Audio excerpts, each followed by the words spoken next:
어디다 씁니까? 이것은 정문 할머니들한테 쓰는 게 아니고 도대체 어디 쓰는지 쓰는 적이 없습니다.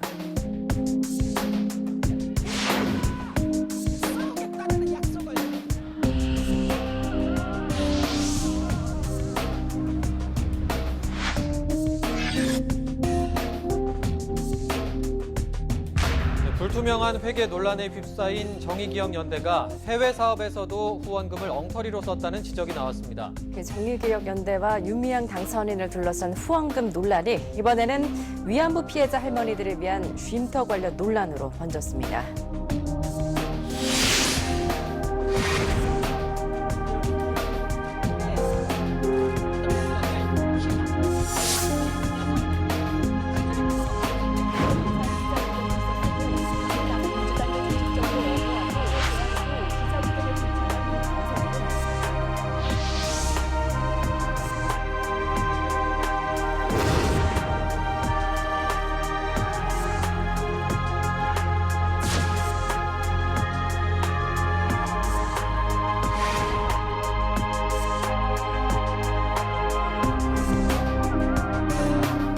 우리들 뒤에는 국민들이 있지 않습니까? 국민 여러분들이 끝까지 우리들의 일이 해결나도록 같이 싸워주시면 고맙겠고요.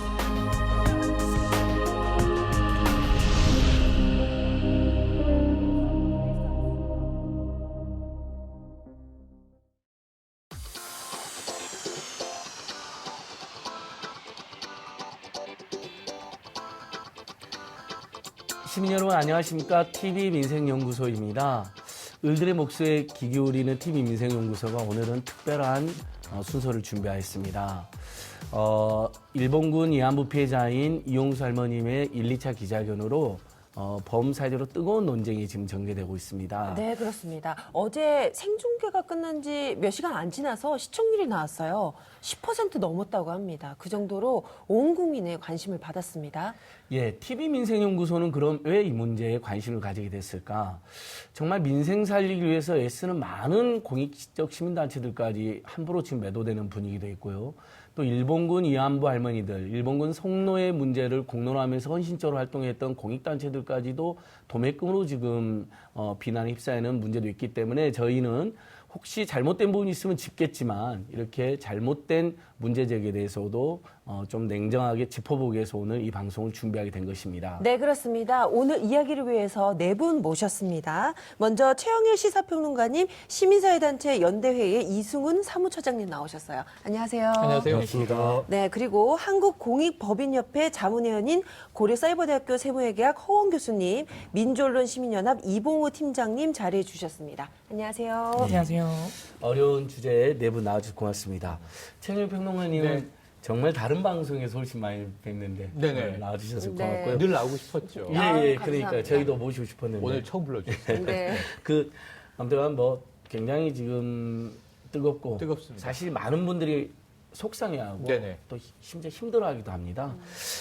할머니 어제 2차 기자회견 있었는데 맞습니다. 뭐 새로운 폭로나 뭐 이런 내용 있을 거라는 어떤 전망에서 예. 그런 건 없었던 것 같고 없었습니다. 1차 기자회견 때 내용을 다시 한번 반복하신 것 그렇습니다. 같은데요. 어제 기자회견 내용 요약 좀 해주시죠. 자, 쟁점 정리를 해드리면 저는 오늘 좀 조간 보도를 보면서 놀랐어요.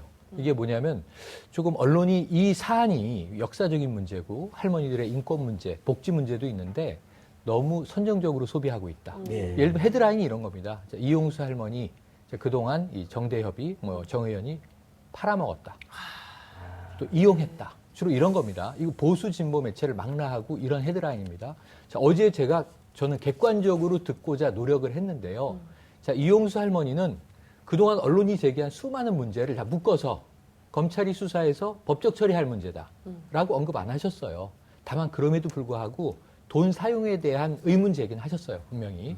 초창기부터 30년 전부터 모금을 꾸준히 해왔는데 처음은 그게 부끄럽기도 했고 그랬는데 문제는 어디에 어떻게 썼는지는 할머니 모른다예요. 모른다. 그러니까 이게 뭐 의혹 제기가 아니라 돈을 계속 모으고 많이 모았는데 내키지 않았는데 어디에 썼는지 모르겠다. 근데 거기엔 좀 섭섭함이 묻어있기 때문에 분명히 이 정 의원, 정대협의 이 어떤 자금 모금에 대한 뭐 의문을 제기했다라고 봐도 무방한 대목입니다. 그리고 또 하나 가장 우려했던 쟁점은요. 자, 일본 언론도 많이 왔는데 이 문제를 심지어 어제 호사카 교수님은요. 호사카 유지 교수님은 이 일본 언론이 위안부는 가짜다라는 발언까지 나오기를 기대하고 있다. 이런 이야기를 전언했어요. 그런 얘기는 결코 나오지 않았죠. 네. 오히려 14살 때 위안부 피해자로 끌려가서 당했던 트라우마를 울분으로 쏟아내셨어요. 네. 여기서 일본은 할 말이 없다. 사실은 이걸 좀 제가 정리하고 싶고요. 그리고 나서 뭔가 정대협과 윤미향 대표, 전 대표죠. 그리고 이용수 할머니 사이에 갈등의 골은 분명히 깊다. 배신자라는 표현을 직접 쓰셨습니다. 네. 그런데 여기서 핵심은 뭐냐면 정치권과 국회가 개입된다는 거예요. 윤 당선인 신분이기도 하지만 국회에 입성한 문제를 놓고 이용수 할머니는 사리사욕을 채우기 위해서 이렇게 규정을 하셨어요. 네. 그래서 문제는 윤미향 대표가 30년간 함께 해왔음에도 이번에 비례대표로 국회에 입성한 것에 대해서 이용수 할머니는 반대 입장인데 문제는 그동안 뭐 허락을 받았느냐 안 받았느냐 하는 문제에 대해서는 좀 깔끔한 정리를 하셨어요. 그거는 내가 결정할 문제가 아니지 않느냐. 내가 용서해주고 말고 할 게 아니라 윤 당선인 개인의 그건 이제 거취 문제다. 그런데 나는 어쨌든 맞듣지 않다라는 배경은 분명히 깔려 있죠. 사리사욕이라는 표현이 등장했기 때문에. 네. 그래서 크게는 세 가지입니다. 회계 문제는 구체적으로 등장하지 않았다. 이 언론이 제기한 의혹 또는 이제 이 야당이 제기한 의혹은 이것은 별건으로 처리돼야 한다. 검찰 수사가 개입돼 있고요. 역사 문제는 사실은 변화된 게 없다. 네. 할머니는 한 가지의 좀 노선 제시 앞으로의 수요 집회 하지 말자는 거 아니다. 1차 때는 수요 집회 하지 말자. 네. 안 나간다 그러셨거든요. 근데 이번엔 끝내자는 게 아니라 그 방식을 한일 학생들이 교류하는 장으로 교육을 특히 일본에 우리가 사죄하라 배상하라를 얘기하는데 이 아베 정권에서 교육받은 일본 학생들은 왜 사죄를 하라는 건지 무엇을 배상하라는 건지 모르니까 그걸 가르쳐주는 교육의 장으로 만들자. 이건 저는 나름 긍정적인 이용수 할머니의 개인적인 노선에 대한 뭐 비전 제시라고 봅니다. 네. 이런 게 다 뒤섞여 있는 40분의 모두 발언과 5번 기자와의 일문일답이 1시간여에 거쳐서 이루어졌습니다. 네, 그렇습니다. 또 사무처장님께 한번 여쭤보고 싶어요. 네, 사무처장님. 이 또 시민사회 단체에서는 이번 사태 좀 많이 주의 깊게 볼 것 같은데 어떻게 보셨어요? 네, 우선은 뭐 매우 많이 안타깝게 생각을 하고 있습니다. 사실은 정의연 운동이라는 것이 우리 사회에서 평화와 인권을 위해 기여한 바가 상당히 큰데 그럼에도 불구하고 한순간에 그리고 어떻게 정확하게 규명이 되지 않은 상태에서 이렇게 공격당하고 매도당한다라고 하는 사실에 시민사회가 전부 너무 아파하고 있고요. 관련해서 전국에 330여 개 회원단체로 이루어진 저희 단체에서도 입장문을 좀 발표를 했습니다. 입장문의 내용은 뭐냐면 이거 단순한 오류이냐 혹은 지금은 이제 언론에서 근거나 추정만 가지고 부정 혹은 비위로 몰고 가는 이 상황에 대해서 사실 저희가 맞다 그르다에 대한 진위 판단을 위해서 입장문을 낸 것은 아닙니다. 다만 언론의 이런 태도들은 경계해야 하고 그리고 무엇이 진실이고 또 무엇이 보다 사실에 근접한 그래서 이 정의연 활동이 공격당하지 않는지에 대한 입장문을 밝힌 것입니다. 개인적으로는 빨리 이 상황들이 좀 정리가 되면서 정의기억연대와 특히나 이 정의기억연대의 활동에 동의하는 수많은 참여자들 그리고 연대한 단체들이 있거든요. 사실은 위안부 운동이 정의기억연대로 대표되긴 하지만 이들의 활동 또한 굉장한 힘이 됐습니다. 그래서 이들의 본의가 좀 왜곡되지 않았으면 좋겠다라는 바람뿐입니다. 네. 이순철의 말씀 잘. 그래서 제가 민원연의 이봉우 팀장님도 모셨습니다. 언론 감시에 최선도 계시는데요. 어떻습니까? 언론 보도가 엄청 또 쏟아졌는데요. 뭐 의미 있는 뭐 회계상의 어떤 실수나 잘못에 대해서 의미 있는 지적도 저는 있었다고 보는데 상당수 언론 보도는 부정확하거나 정말 밑도 끝도 없는 막 물어뜯기식 보도도 꽤 있었던 것 같은데 민원연 분석은 어땠습니까?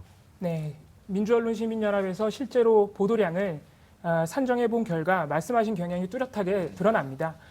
특히 사태 초기에 5월 8일부터 5월 12일까지 한 4일 정도의 보도량을 주요 일간지의 보도량을 산정해 봤더니 특히 보수 매체로 불리는 조선일보, 중앙일보를 중심으로 보도량이 상당히 많습니다.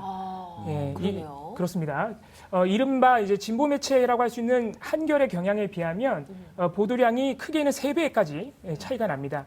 그런데 이 보수 매체 보도의 상당 부분은 대부분은 2015년 위안부 합의를 윤미향 당선인이 미리 알고 있었다는 의혹이나 기부금 회계 부정 의혹 같은 의혹을 제기하거나 더 확대시키는 보도들에 집중이 되어 있습니다.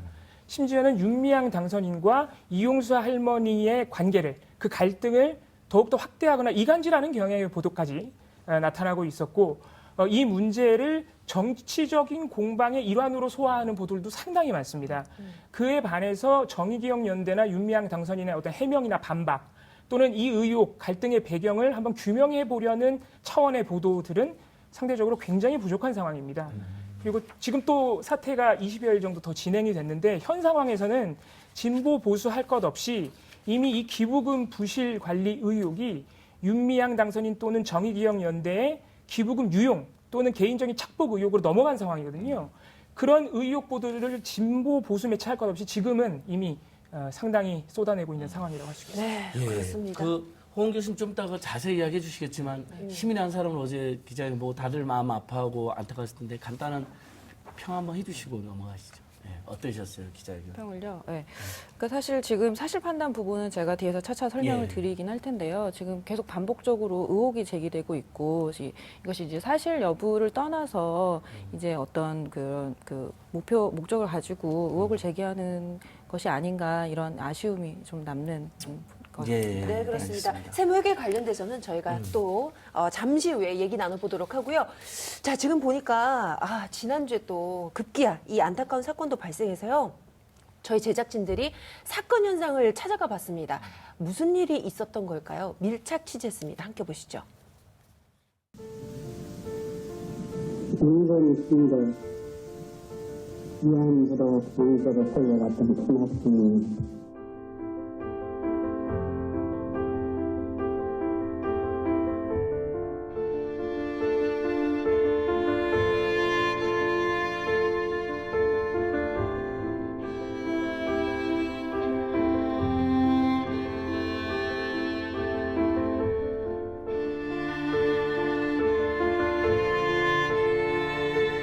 거짓은 밝혀지기 마련이고 진실은 밝혀지기 마련입니다. 우리가 이겼습니다.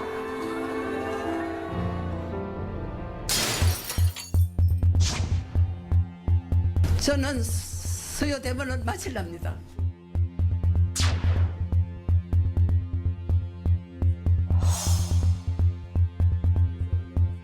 수요일마다 대모로 갔습니다. 그런 분들이 다 십시일반으로 자꾸 돈을 내지 않습니까? 그 돈을 그러면 어디다 씁니까?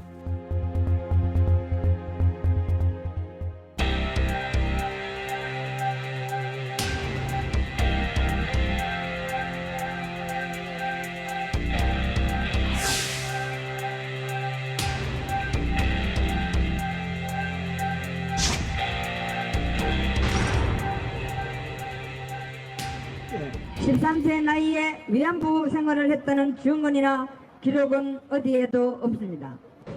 어르신들의 눈물로 세워진 거짓의 위안부상 당장 철거하라! 철거하라! 철거하라!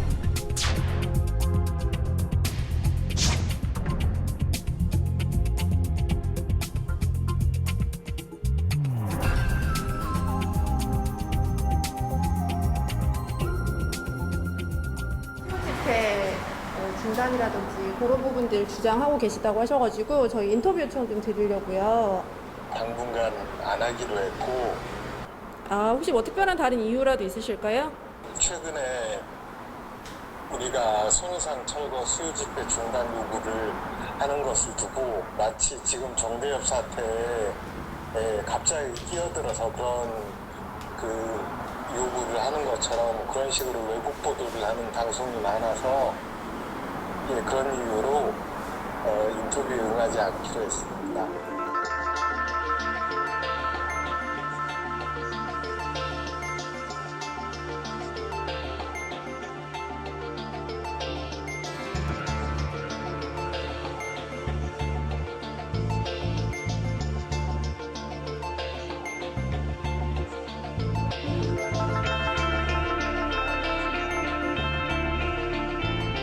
정의연은 기부금 사용에 있어 불법적인 유용이나 횡령이 없음을 다시 한번 명확히 말씀드립니다.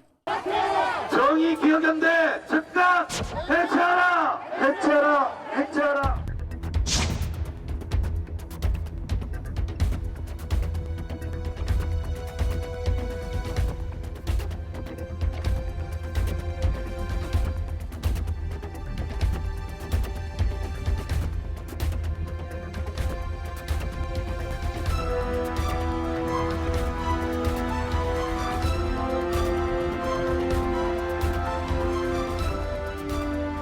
제가 길 건너편에서 청소하고 있었는데 소녀상이 욕을 하면서 이렇게 왼쪽 뺨을 때리고 있더라고요, 사람이. 그래서 올라와서 보니까 머리 크기만한 돌을 가지고 소녀상이 찍고 있더라고요. 그래서 제 뒤로 다가가고 돌을 뺏은 다음에 딱 돌아봤는데 바로 이제 또 때리더라고요. 왼쪽 뺨에 주먹으로 때리더라고요.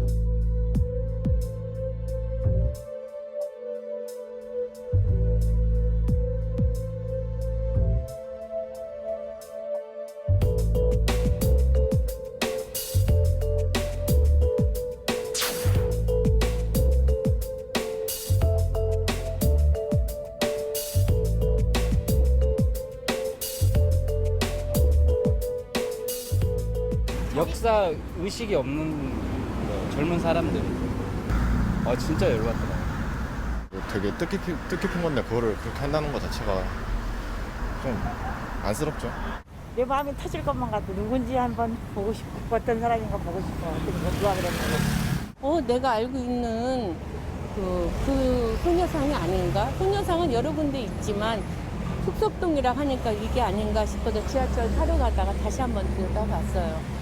그래도 이만하기 참 다행이네요.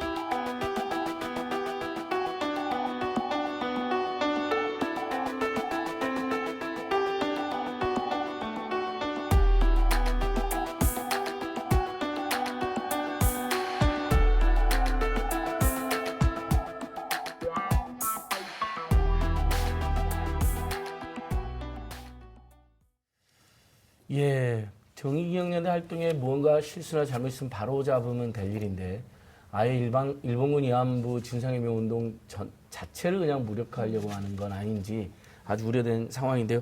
이봉우 팀장이 실제 어제 우리 할머님 기자회견 때 일본 언론이 대거 등장하고 또 좀 의심스러운 배경의 질문도 던졌다면서요. 예, 그렇습니다. 사실 5월 7일 첫 기자회견부터 일본 언론은 이 사안에 대해서 굉장한 관심을 보였고요. 조선일보, 중앙일보의 일본어판 보도가 상당히 많이 공유되고 그런 상황이었다고 합니다. 어제 기자회견 같은 경우에도 요미우리 신문, 마이니치 신문, 아사히 TV 등 일본 언론 10개 정도가 와서 적극적으로 취재를 했고요. 특히 요미우리 신문 같은 경우에는 할머니의 일거수일투족을 카메라에 담으려고 노력을 했다고 합니다. 그런데 그 기자회견 끝나고 이제 5개 언론사로부터 질문을 받았는데 거기에 일본 언론인 요미우리 신문 기자도 포함이 돼 있었던 것이죠.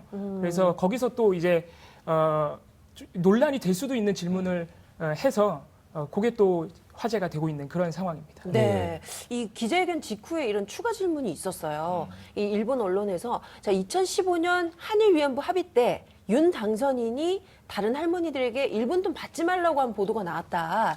여기에 대해서 어떻게 생각하느냐 이렇게 물었더니 할머니께서는 모른다. 본인이 누구한테 받아라 받지 마라 한 적도 없다. 이렇게 답변을 하셨어요. 네.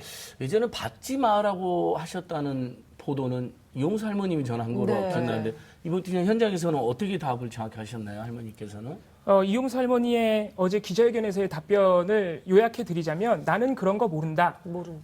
일본 돈이든 국민 성금이든 나는 내가 안 받으면 된다고 생각했다. 이 정도의 어제 답변을 하셨고요. 윤미향 당선인의 이름은 그 질문에 있어서는 언급하지도 않으셨죠. 그래서 최소한 사실을 인정하지 않으셨다. 이 정도로 요약해 볼 수 있겠습니다. 그런데 지금 이런 요미우리 신문 기자의 그런 질문이 왜 나왔느냐. 사실 그 배경에도 우리 언론의 문제를 한번 짚어봐야 될 것 같아요. 사실 5월 7일 기자회견에서도 이용수 할머니가 문제 제기하신 분은 2015년 위안부 합의를 윤미향 당선인이 알고 있으면서 10억엔을 받는 걸 알고 있으면서 나한테 얘기를 안 했다는 수준에 그쳤습니다. 그런데 5월 11일을 기점으로 우리 언론에서 윤미향 당선인이 위안부 피해자 할머니들이 돈을 못 받도록 종용했다. 심지어는 돈을 받은 피해자들에게 배신 전화기를 찍었다는 보도를 냈거든요. 그래서 이런 측면에 있어서도 이용수 할머니가 제발 없는 말 추측해서 보도 내지 말라고 어제 말씀하셨는데 그런 부분을 우리 언론이 곱씹어봐야 될 대목입니다. 지금 하신 말씀은 이용수 할머니가 초기에 했던 말하고 180도 달라진 얘기예요. 네. 이 처음에 1차 기자회견과 그 다음 수요 집회 때 입장문 등에서 이용수 할머니의 일관된 얘기는 어제 맥락도 그렇고 자 오히려 윤미향 대표가 2015년 박근혜 정부가 한일 위안부 합의를 12월에 할 때 그걸 미리 알고 있었다. 10억 엔이 들어온 것도 알고 있었다. 그 사실을 나한테 알렸다면 나는 받지 말라고 했을 것. 그러니까 받은 게 문제. 이렇게 얘기한 게 할머니의 이 워딩의 맥락이에요. 근데 이게 반대로 해석돼서 윤미향 당선인이 할머니들이 돈 받으면 안 돼요, 안 돼요, 안 돼요 한 것처럼 돼 있는데 이용수 할머니는 나 같으면 그 돈 안 받았을 것. 그러니까 받았다고 지금 생각하시는 입장이에요. 그 돈은 들어오긴 했습니다. 화해치유 이 재단을 만들었다가 그 재단은 이제 문재인 정부 들어와서 해체됐고요. 네. 10억에는 우리 정부 돌려줄게. 근데 일본 안 받을래. 그게 떠 있는 거예요. 네. 그래서 이거는 여기에 해당하는 비용을 우리 정부가 출연해서 할머니들을 돕겠다고 했고 이 돈은 돌려주는 것으로 돼 있는 상황이고 사실 위안부 합의는 사실상 파기가 돼 있는 상황이죠. 지금 중단돼 있지만 네, 그렇습니다. 이 부분에서 윤미향 대표가 전날 이 외무부, 우리 외교부의 통보로 알았다는 정도까지가 서로 확인된 팩트예요. 그 외에는 지금 아무것도 안 돼 있고 오히려 당시에 외교부의 관련 인사가 무슨 얘기야? 윤미향 당선인한테 그 당시 알려줬고 그 돈 들어오는 거에서 부정적으로 답변하지 않았어. 이런 얘기가 나왔지만 외교부의 공식 확인은 그것도 사실 아닌 것으로 나왔거든요. 그렇군요. 다들 뭔가 다 의혹입니다. 자, 그래서 또 이 얘기를 해야 될 것 같아요. 1차 기자회견 때부터 이제 나왔던 얘기입니다. 위안부 문제 해결하는데 왜 정대협, 그러니까 한국정신대 문제 대책 협의회에서 나섰냐라고 할머니께서 이런 말씀을 하셨거든요. 함께 보시죠. 정신대 대책 협의회입니다. 그러면 공자 갔다 왔는 할머니들로 해야 되는데 위안부 생명을 걸어놓고 끌려가는 이 위안부를 왜 저거가 정신대 할머니랑 합해가지고 쭉 이용해 나왔습니다. 저는 그것도 당연한 줄 알았습니다. 네, 할머니 말씀은 위안부와 정신대를 이렇게 혼용해서 써서 일본에서 아직도 이렇게 사과와 배상을 안 하는 거 아니냐. 그리고 정대협에서 위안부 할머니들 이용해서 모금 활동했는데 뭐 이런 말씀에 요지신 것 같아요. 근데 위안부, 정신대 사실 일반 대중분들도 잘 이렇게 헷갈려 하시는 분들 굉장히 많아요. 네. 사실은 저 발언이 나와서 좀 더 헷갈리게 된 거고요. 네. 그 사이에 90년대 이후에 이건 상당히 정리된 문제입니다. 한번 기억을 더듬어 보면요. 초기에는 정신대라고 뭉뚱그려서 불렀어요. 네. 여성인데 일본에 강제 동원된 여성들. 그 안에는 정말 군 위안부, 일본군 성노예가 되셨던 안타까운 할머니들도 계셨고 또 군수 공장에 끌려가서 공장 노동, 주로 이제 군수 물자를 만드는 노동을 했는데 일자리 준다라고 호객을 한 거예요. 그리고 나서 임금을 다 착취합니다. 그래서 임금 달라고 지금 소송해서 강제징용 노동자들과 함께 근로정신대 할머니도 배상 판결이 나온 게 있어요, 최근에. 네. 그러니까 이제 정신대는 지금 이용수 할머니의 구분처럼 이 동원됐던 여성들인데 위안부도 초기엔 섞여 있다가 근로정신대는 이제 공장 노동을 했던 여성으로 분리했고 지금 이 안타까운 이제 이 정말 극악무도한 참행을 당하신 할머니들은 위안부 할머니로 불렀는데 네. 이 표현도 썩 좋은 표현은 아닙니다. 정말 마음에 안 드는 표현이죠. 네. 그런데 그 이후에 국제연대가 만들어져요. 왜냐하면 이 일본군 이 위안부 피해자들이 여성들이 우리나라만 있는 게 아니에요. 중국, 일본에도 있어요. 그리고 또 이 인도네시아, 필리핀, 심지어는 호주, 네덜란드. 그래서 이 국제 여성 연대가 이루어집니다. 이 태평양 전쟁 당시에 일본군에게 피해를 당한 여성들, 강제적으로 이 정말 인권 유린을 당한 여성들이 모여지게 되죠. 그러면서 이제 이 일본군 성노예라는 이제 표현을 쓰게 되는데 그 부분도 할머니가 말미에 잠깐 언급을 하세요. 그러니까 이제 윤미향 대표나 정대협 쪽이 자, 이 일본군 성노예라는 표현을 썼는데 난 그것도 마뜩치가 않다라는 얘기를 하세요. 근데 이제 뭐라고 설득을 했냐면 이런 표현을 써야 미국에서 이 사건을 이해한다. 위안부라는 표현은 미국이 좀 알아듣기는 어려울 것이다. 그러니까 굉장히 쉬운 영어로 바꾸기 위한 명칭으로 설득을 당했다 이렇게 얘기를 하시는데 지금 정신대 위안부 피해자 그리고 이제 일본군 성노예가 이 명칭으로 쓰이고 있는데 저 정신대에 왜 위안부를 섞어서 같이 뭉뚱그려서 이제 피해 유형이 다른데 하느냐 하는 거는 지금 할머니가 상당히 오래된 문제를 제기하신 겁니다. 근데 문제는 정대협이 왜 정대협인지를 또 궁금해하는 국민들도 계시긴 하니까요. 근데 뭐 여기 그래서 시민단체 전문 이승훈 처장 나오셨지만 예전에는 일본군 송노예를 위안부로 불렀고 또 위안부라고 널리 부르기 전에는 정신대라고 불렀잖아요. 포함시켰죠. 네. 그래서 정신대 문제 대책협의가 된 거지. 이승훈 처장 그 과거 역사 잠깐만 말씀해 주시죠. 네, 설명 굉장히 잘 해주셨고 말씀해주신 것처럼 초창기에는 이제 혼용해서 사용하던 것이었고 정대협 같은 경우에는 이걸 혼용해서 사용하던 당시에 만들어진 단체입니다. 아마도 일반적인 시민들 또한 이번에 이용수 할머님의 기자회견을 보고 그런 구분이 있었구나라고 인식을 하고 있을 거예요. 일반적으로는 정의연의 활동을 그냥 이 피해 사실을 널리 알리고 그리고 평화와 인권의 가치를 전파하는 운동을 하는 데다라고 인식을 하고 있고 아마 이번 기회에 이것이 구분될 수 있구나라고 아시게 된 시민들도 많이 있을 겁니다. 네, 그렇습니다. 자, 이제 본격적으로 저희 회계 의혹 여기 관련돼서 좀 이제 얘기를 나눠야 될 것 같은데요. 이번에 굉장히 이제 많은 국민분들이 좀 이거 화가 나셨던 부분이 이용수 할머니께서 아니 뭐 벽시계도 안 사주고 지금 이렇게 식사도 제대로 대접받지 못했다 이런 얘기를 듣고 이제 많은 분들이 좀 놀라셨던 부분인데요. 단체가 굉장히 그래도 큰 단체잖아요. 근데 할머니들이 그만큼 받지 못했다? 이거 좀 놀라운 부분이 많은데 회계 의혹 좀 정리를 해주세요, 교수님. 네, 지금까지 그러니까 언론을 통해서 제기된 의혹들을 좀 정리해 보자면 4가지 정도가 있을 수 있겠고요. 일단 국세청 공시 자료와 관련된 것들로서 첫 번째는 이제 2018년 기부금 지출 내역서에 3,300만 원에 달하는 금액의 지출처가 맥주집으로 되어 있다는 점, 이런 것이 문제로 지적이 됐고, 그다음에 두 번째 2019년 결산 서류 일부 서식에 그 전년도 기부금 2월액이 22억 정도가 이제 누락이 되었습니다. 이 부분에 대한 것도 문제가 제기가 됐고요. 그다음에 국고 보조금 수령액도 역시 이제 공시 서류에 누락되었다는 점, 그리고 마지막으로는 이제 윤미향 대표의 남편 신문사와의 용역 계약건도 의혹이 제기되고 있는 부분입니다. 예, 그런 부분들 중에 이제 일부 지적받아야 할 부분도 있고 일부는 나중에 그 잘못이 아니다 그냥 단순 뭐 오기 이상의 실수다 뭐 이렇게 밝혀진 부분인데 이모 팀장님인데 막 특히 뭐 맥주집에서 돈을 이렇게 썼단 말이야 하고 난리가 났는데 나중에 실제 이런 걸 포함해서 몇 가지는 사실이 확인이 됐죠. 네, 소명된 부분들이 있습니다. 예, 어떤 부분인가요? 사실 지금 정의기억연대나 윤미향 당선인 관련해서 가장 많은 보도가 집중되는 이슈가 당연히 회계부정 의혹 부분인데요. 사실 대부분의 이 의혹 보도들이 국세청의 공익법인 공시자료에 근거해서 거기서 이상한 점이 있으면 일단 의혹 보도로 넘어가는 경향이 굉장히 강합니다. 과연 그런 보도들이 지금 쏟아져 나온 의혹들을 다 뒷받침할 만큼 충실히 취재가 됐느냐 이 부분도 우리가 따져봐야 되고요. 그런 사례 중에 대표적인 것이 바로 맥주집에서 3천만 원을 썼다는 보도입니다. 그 보도들의 제목을 보면은 그 의혹 제기 자체가 상당히 과장되어 있습니다. 예를 들어서 맥주집에서 3천만 원 쓴 정의연이 할머니한테는 2천만 원밖에 안 줬다. 이런 식으로 제목을 썼거든요.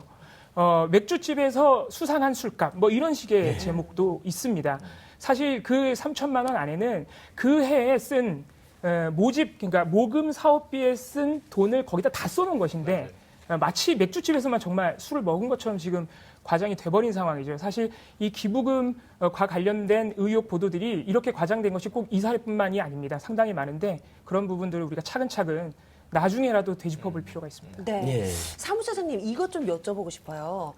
자, 위안부 피해자 할머니들 우리 제대로 뭐 돈을 받지도 못했다, 뭐 지원금 제대로 못 받았다 이런 얘기가 이제 지금 나오고 있는데, 근데 언론 보도 보면 막 수십억 원 이렇게 기부금도 받으셨잖아요. 왜 이런 얘기가 나오는 걸까요? 네, 이 부분이 좀 유심히 봐야 될 부분이라고 생각을 합니다. 단체들마다 설립되었었던 목적과 그리고 사업 분야가 다릅니다. 그리고 피해자 지원이라고 하는 부분도 반드시 현금으로 피해자를 지원해야 되는 그런 방식만 있는 것은 아닙니다. 피해자 지원의 방식도 굉장히 다양하고 정의연 같은 경우에는 피해자 지원뿐만 아니라 아까 화면에도 나왔던 잘 알려진 수요 집회, 그다음에 뭐 기림 사업이라든가 혹은 I Can Speak라는 영화에서 보듯이 이제 그런데 국제연대를 갔을 때 또 비용이 굉장히 많이 들어갑니다. 그리고 최근에는 우리나라 전국 각지뿐만 아니라 세계 곳곳에 평화의 소녀상을 세우고 있는데요. 그런 어떤 평화의 소녀상을 세우는 작업들을 지원하는 것 또한 이 정의연의 어떤 사업 중에 한 가지라고 말씀을 할 수가 있습니다. 근데 피해자 보상과 그다음에 명예와 인권 회복, 그다음에 전시 성폭력을 막는, 그러니까 결국에는 평화와 인권을 위한 모든 활동들이 정의연의 사업이 되는 것입니다. 그런데 언론에서 뭐 언론 얘기는 이제 이봉우 팀장님께서 많이 해주시지만 쿡 집어서 왜 돈을 받고 돈을 지원해주지 않느냐라고 확대하다 보니까 마치 이것이 큰 부정이라도 되는 것처럼 보도가 되는 것입니다. 네, 여기서 팩트는 체크는 하나 하죠. 최일 평론가님 잘 하시니까.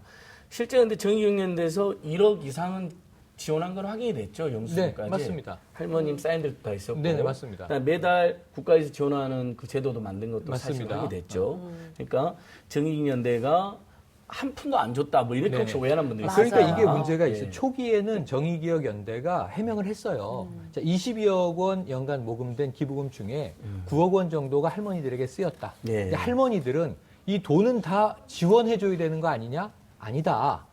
정의기억연대 입장에서는 여긴 재단이거든요. 그러니까 기림사업, 추모사업 등등을 하면 할머니들 지원 사업이 일부 있고 또 대외 국제 공조 사업이 있고 또 이제 기념 사업이 있고 이렇단 말이에요. 그래서 다 여기 쓴 건 아니고 지원과 운동이 동시에 움직이고 있는데 할머니들이 바라시는 바와 이제 정의기억연대가 하는 사업의 범위는 차이는 있어요.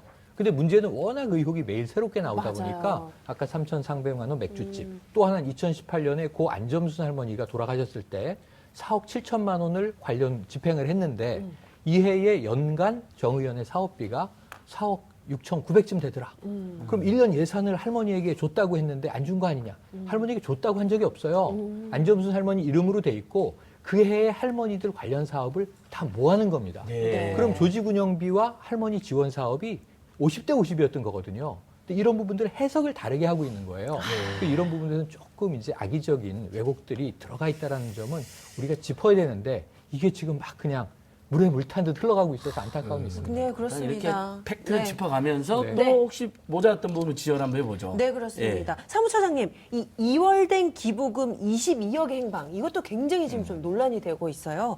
여기에 대해서 정의연에서는 어떻게 해명을 했나요? 네, 이건 역시 이 보도 역시 공익법인 결산 공시자료에서 근거해서 나왔던 의혹 보도인데요. 그런데 그 공시자료 외에 다른 자료인 2019년 기부금 모금액 및 사용 실적 명세서에는 이 2월금이 적혀 있었습니다. 그래서 정의기억연대는 이게 회계 감사까지 마친 회계 자료를 국세청에 공시하는 과정에서 거기 이제 기입을 직접 직원들이 해야 되는데 그 과정에서 누락된 것 같다. 이거는 재공시를 하겠다고 밝혔고 국세청 역시 정의기억연대 이런 부분들을 재공시하라고 요청을 한 상태입니다. 네, 그렇군요. 구 교수님, 이런 것은 사실은 이제 확인하면 이제 사실이 확인된 거잖아요. 비리가 아니라는 거. 근데 그래도 이런 실수가 발생한 것은 국민들로서는 좀 비판하기 충분한 것 같은데 왜 이런 일이 발생했을까요? 교수님 보시면 어떻습니까? 그러니까 사실 뭐 이 문제가 왜 발생했냐고 물으시면 사실 기부금 관련 서식은 매년 3월과 4월 두 차례 제출하도록 되어 있습니다. 근데 이 당시 2020년에 이제 2019년 자료를 제출해야 되는데요. 4월 중에 국세청이 공시 시스템을 개편하는 작업을 했고 이때 지금 문제가 되는 정기 2월 금액 기능이 추가가 됐습니다. 근데 이 당시에 실제로 일부 단체의 공시 서식 입력 자료에서 이런 2월 잔액이 영원으로 잡히는 오류 사례가 보고된 바가 있습니다. 네네. 그래서 실제 이 부분은 단순한 시스템상의 오류일 가능성이 높다고 판단이 되고요. 실제 이것이 뭐 횡령이냐 아니면 업무상 착오냐는 사실은 간단하게는 잔고를 확인하면 되는 문제라는 것이 전문가들의 판단입니다. 이승훈 처장님도 뭐 회계상의 실수에 대해서는 NGO 사무처장님으로서 이런 게 너무 많으니까 국민들도 짜증은 난 거거든요. 그래서 비리라는 의혹까지 생겨버린 겁니다. 이런 건 좀 개선해야 되지 않을까요? 어떻습니까? 네, 안 그래도 이따가 뭐 이제 그런 관련한 말씀을 좀 드릴 텐데요.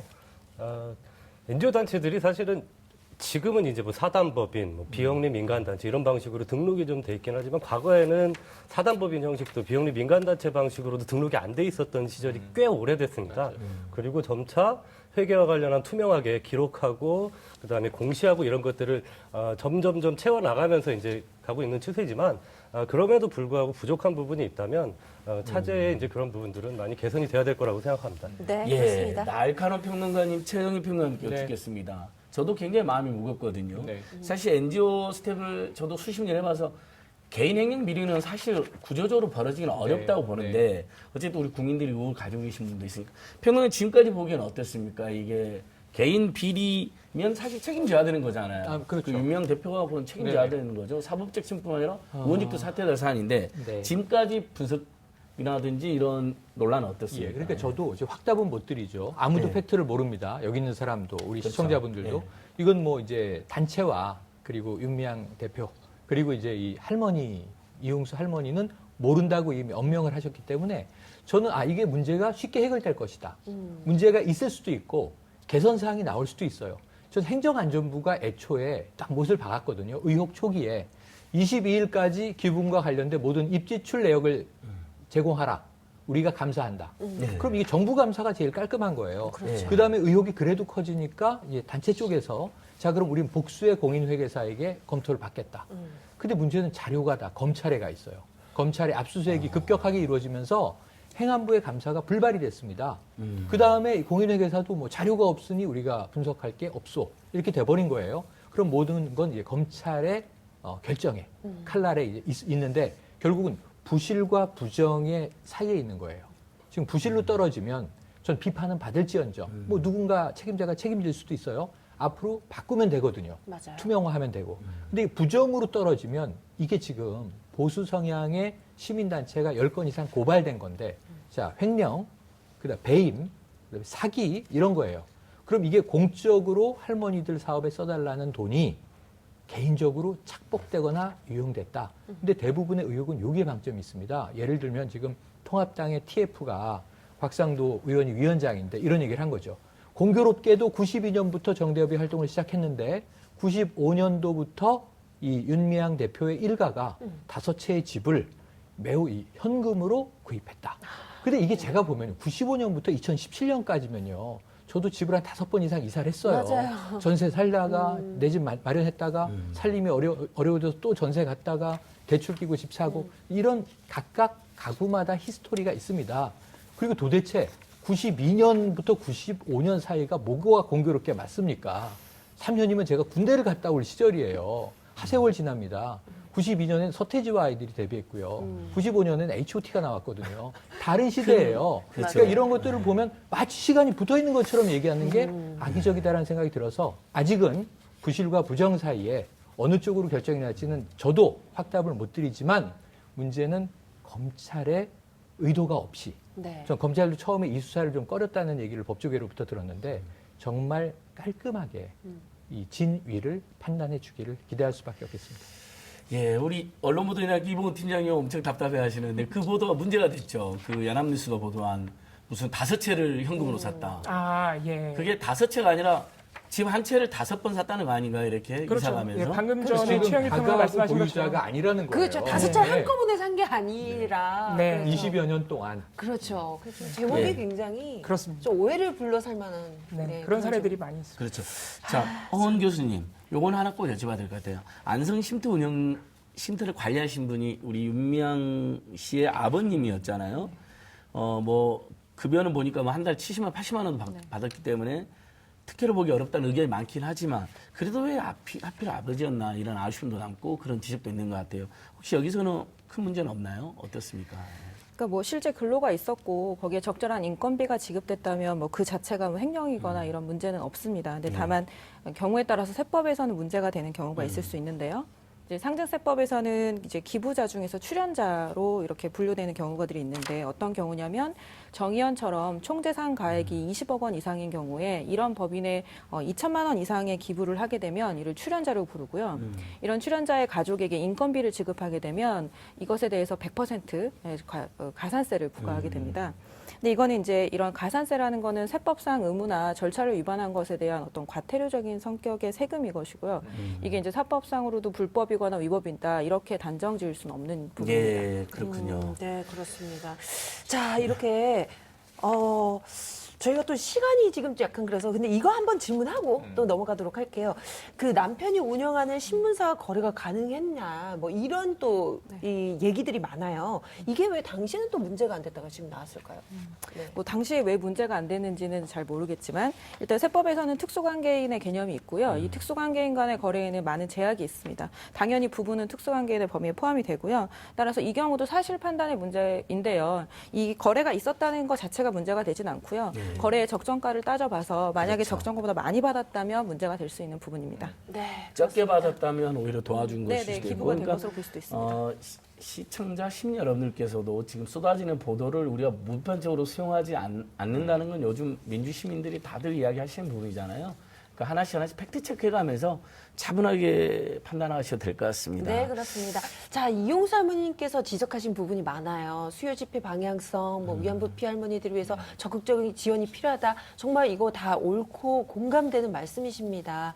자, 그런데요, 이 시민단체들 사이에서도 이번에 기자회견으로 좀 우리가 달라져야 된다. 좀 우리 좀 변하자. 이런 자성의 목소리가 높을 것 같은데 상 차장님 어떤가요? 네, 말씀하신 대로입니다. 사실은 물론 언론 보도에 의해서 부풀려진 부분 그리고 그러니까 정확히 법원의 판단이 있지도 않음에도 불구하고 추측성 보도들을 많이 했었던 부분들 분명히 잘못됐습니다. 하지만 정의기억연대와 유사한 그런 어떤 문제를 가지고 있는 단체들 또한 존재하고 있는 게 사실이고요. 그래서 지금은 이제 아까 전에 제가 말씀드렸지만 NGO 혹은 뭐 비영리 민간단체라는 형식으로 시민사회 단체들이 우리 사회에서 좀 자리를 잡아 나가고 있는 상황이기 때문에 국민들 또한 이것을 바라보는 시선의 어떤 그 의식이 굉장히 높다라고 생각이 듭니다. 저는 근데 여기서 좀 강조하고 싶은 건 시민단체의 주인은 대표도 아닙니다. 활동가도 아닙니다. 바로 시민단체의 운동을 지지하고 지원하는 바로 회원들이고요. 그리고 회원들의 눈높이에 맞는 회계 처리는 의무라고 생각을 합니다. 그래서 저희 시민사회 단체들도 특히나 이제 3인 이하 단체들 같은 작은 단체들이 이런 어려움들을 많이 겪고 있는데요. 그래서 이런 뭐 서울시 NPO 지원센터 같은 중간 지원 조직 같은 데에서 작은 단체들을 대상으로 해서 재무 회계, 그다음에 공시와 관련한 교육 이런 것들을 좀 하려고 준비를 하고 있습니다. 네. 예, 뭐 시민단체를 더 노력해야 될 부분이 있다고 말씀하시는데 허 교수님 전문가로 나오셨으니까 이런 공익법이나 공익적 시민단체들 회계 요거 정말 꼼꼼하게 더 개선하긴 해야 되잖아요. 네. 그리고 이미 잘하고 있는 단체도 꽤 많거든요. 혹시 더 노력해야 될 부분이 있다면 조언 좀 해주십시오. 네. 예. 두 가지 측면에서 이야기할 수 있을 것 같은데요. 먼저 이제 복잡하고 현실을 반영하지 못하고 있는 이런 법체계 전반의 정비입니다. 이미 오래전부터 공익법인이나 이제 비영리 단체들이 계속적으로 지적하고 요구하고 있는 부분이기도 하고요. 그다음에 한 가지는 공익법인 등의 태도에도 변화가 필요하다고 생각합니다. 이 회계나 세금 신고 같은 영역은 사실 관련 비용을 아끼려다가 오히려 이제 잘못된 신고가 출연자나 기부자에게 피해를 입힐 수도 있고요. 나아가 뭐 법인의 존폐 여부에까지 영향을 미칠 수 있기 때문에 이런 부분에 대해서는 더욱 중요하게 생각하고 이제 적절한 비용, 시간, 인력을 통해서 관리하려는 노력이 필요하다고 생각합니다. 그러니까 외부 회계 다 받고 그냥 관련 전문가 회계사나 세무사님들이 기장 다 하게 하면 되는 거 아닌가요? 뭐 이런 저는 생각을 해보게 됐고요. 좀 짧게 저희 또 팀장님께 언론의 좀 앞으로 방향 이쪽 좀 얘기 듣고 정말 언론 보도 보고 있으면 저도 막 답답하거든요. 맞아요. 너무 막 가짜 뉴스도 너무 많이 나오는 것 같아요. 네, 이건 아닌 것 같은데요. 예, 지금 언론 보도의 대략적인 경향에서 가장 우려되는 지점은 그동안 우리 사회가 쌓아왔던 위안부 해결을 위한 운동 그 의미 자체를 뒤엎으려는 시도가 있는 것 아니냐 이런 우려가 나온다는 점이거든요. 그래서 앞으로 이 사태에서도 결국 문제의 핵심은 위안부 문제 해결이다.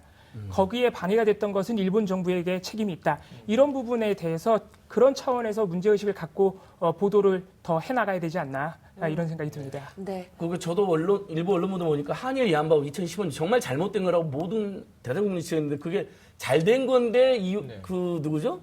윤미향 씨가 방해한 것처럼 언론 보도가 나와 있더라고요. 네, 그런 보도가 상당히 많았죠. 그것도 너무 황당했습니다. 네, 그렇습니다. 우리 최일 평론가께서 그러니까 마지막 이 이것을 문제 어떻게 해결하면 이걸 좋겠는지. 이용하는 정치 세력이 있다는 거예요. MB 정부 때의 청와대 외교안보 수석이 일본 언론하고 인터뷰를 했어요. 요미우리하고 했대요. 네, 요미우리하고 그것도, 예. 하면서 한 말이 정 의원이 법위에 군림하고 있다. 이게 무슨 말입니까? 지금 우리가 오늘 종일 이게 토론한 내용 중에 어디 법위에 군림합니까? 법적으로 위배가 됐는데 그게 부실이다, 과실이다 그러면 과태료 맞아야 되고요. 그 부정이라는 게 혹여라도 드러나면 그건 위법적, 형사처벌 받을 수도 있는 거고요. 그 갈림길에 있다고 지금 말씀드리는 거예요. 법을 지켜야죠. 그런데 지금 이 상황에서 정 의원이 언제 대한민국 사회를 뭐 이끌었다고 일본 언론에다가 저는 이게 정치적인 의도로 보여지는데 정치적인 의도를 다 빼고 정말 담백하게 우리가 개선점만 찾아내기를 바랍니다. 이성적이 돼야 될 것 같습니다. 네, 그렇습니다. 예. 자, 네. TV민생연구소가 다시 한번 정말 일본군 성노예 문제 해결을 위해서 노력해왔던 많은 분들의 노력이 헛되이지 않아야 된다, 이 논란이. 그다음에 또 많은 공익적 시민단체, 민생을 살리기 위해서 일했던 단체들까지 매도되는, 그렇게 가서는 안 된다. 이제 이런 관점으로 오늘 자세히 좀 제가 들여다봤는데 시간이 모자라네요. 네, 여전히. 그렇습니다. 오늘 출연해주신 네 분 감사드리고요. 자, TV민생연구소 준비한 내용은 오늘 여기까지입니다. 저희는 내일 저녁 7시 20분에 다시 찾아뵙겠습니다. 여기는 TV민생연구소입니다.